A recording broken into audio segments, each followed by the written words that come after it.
Hey everybody, welcome to 906. If you're new here, thanks for stopping in and checking this one out. My name is Mike.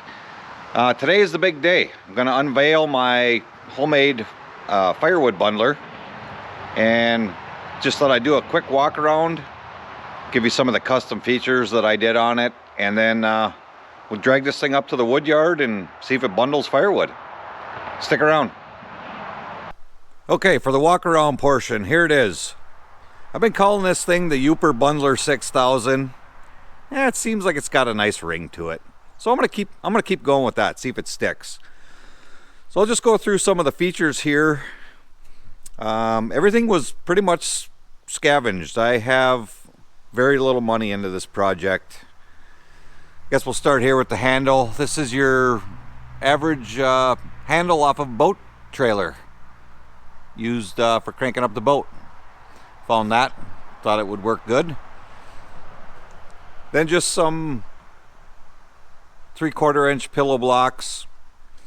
I did have to extend this shaft. Lo and behold, the handle off of a lawnmower, not sure what brand it was exactly the right diameter I needed to extend this shaft.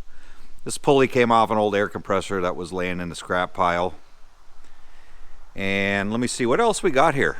There's some other custom features on this. The spring here, that is a valve spring from a Pontiac cylinder head. Perfect size, nice tension on the wrap. So one of the other biggest contributors to this bundler build was a 70s vintage Aaron's snowblower. There's a bunch of parts from the snowblower on this, and I'll go over those. Then we'll get this thing dragged up into the wood yard and see if it'll actually make a bundle. So the Aaron's donated the auger shaft, which is the shaft I use to hold the wrap. And then these are the bushings from the auger shaft. On the inside of this is just a piece of hardwood that I cut that'll fit right inside the tube. Seems to work pretty well. What else we got from the Aaron's? Let's see here. Oh yeah, the large pulley on the back is also one of the pulleys off of the Aaron's snowblower. This main shaft right here came out of the Aaron's snowblower. This thing's fully greasable. Of course, you got your pillow blocks, grease fittings. Then I was able to incorporate, I don't know if you can see it or not. Yep. Right there is a grease fitting, and that just happened to be the grease fitting on the auger shaft, one of the parts. So I incorporated that in so we can grease the main shaft, the bearings. The tires and wheels were off an old cart that was also in the scrapyard. They're greasable. So I got this thing all greased up. You may notice there's one new looking part on this. That's the belt here. I was trying to figure out how to do an adjustment, and I decided just to go with the link belt. Belt was 35 bucks from Harbor Freight. That was pretty much the only part that I bought. So I'm gonna go ahead and drag this thing up to the wood pile, and we're gonna see if it'll make a bundle, I guess.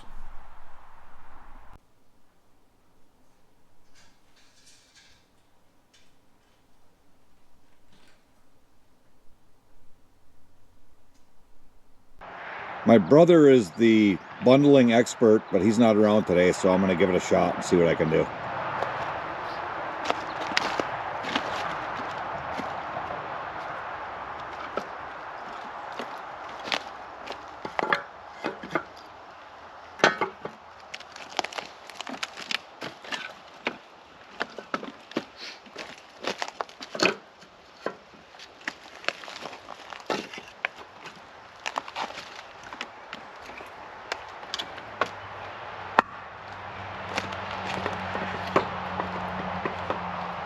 That one's kind of long.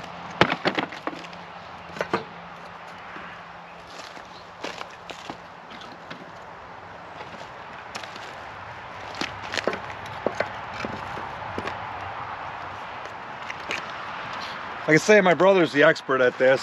He's done way more bundles than I have.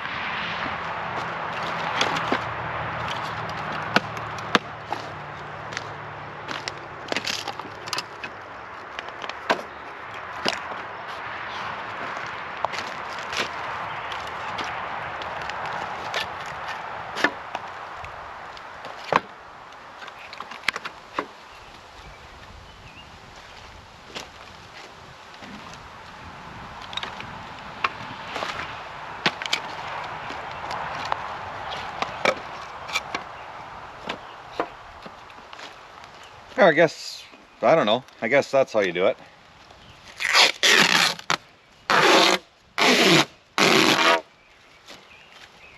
And you just kind of do this. I think we need a little more tension.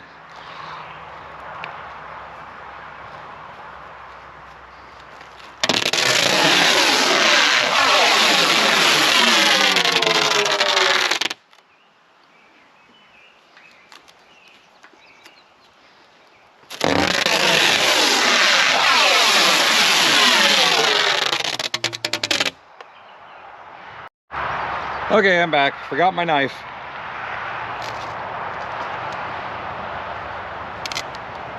I guess you just cut it off or do something with it.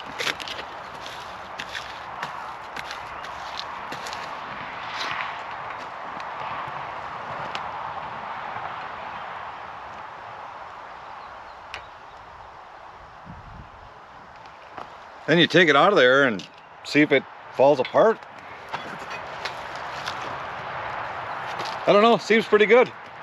Nice and tight.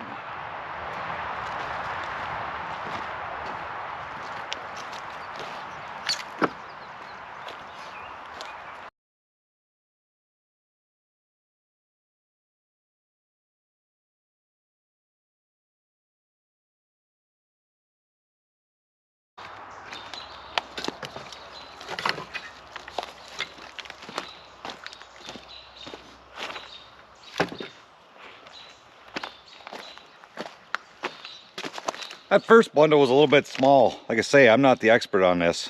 I got a feeling I'm going to become the expert. That's all there is to it. You just wrap them up and stick them here in a little storage shed and wait for them to sell.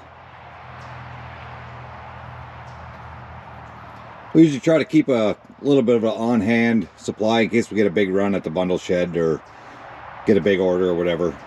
It's nice not to have to run out and wrap a bunch up. So that's kind of what we got here, just a little makeshift shed. So we went from this, which worked well. That took me about a half an hour to put together last year when we started doing bundles, to the Uper Bundler 6000. I kind of like this one better. A couple other features I forgot to mention. I did make this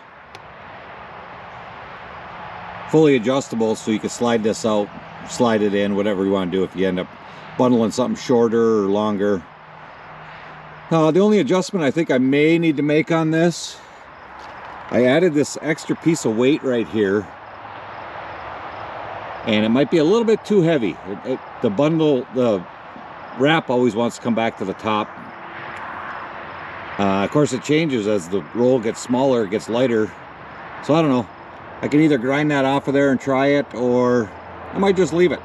We'll see what the guy that's going to be running this machine all the time has to say. If he wants it off of there, we'll take it off and do a little touch up on the paint.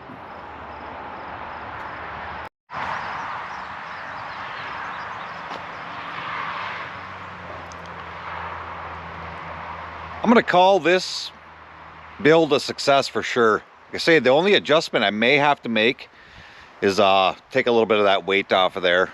I think it works great. You can put a lot of tension on that wider wrap. I'm kind of surprised. I'm used to using the narrow stuff. You can't hardly pull on that stuff. This stuff you can get a nice tight bundle.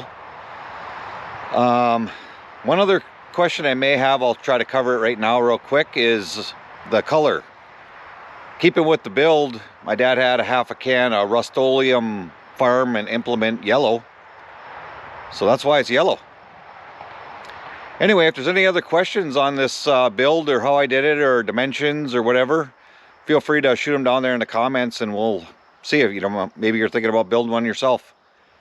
I think that's going to do it for the premiere of the Uper Bundler 6000. I'm going to go ahead and wrap this one up. Thanks everybody for watching. Have a great day.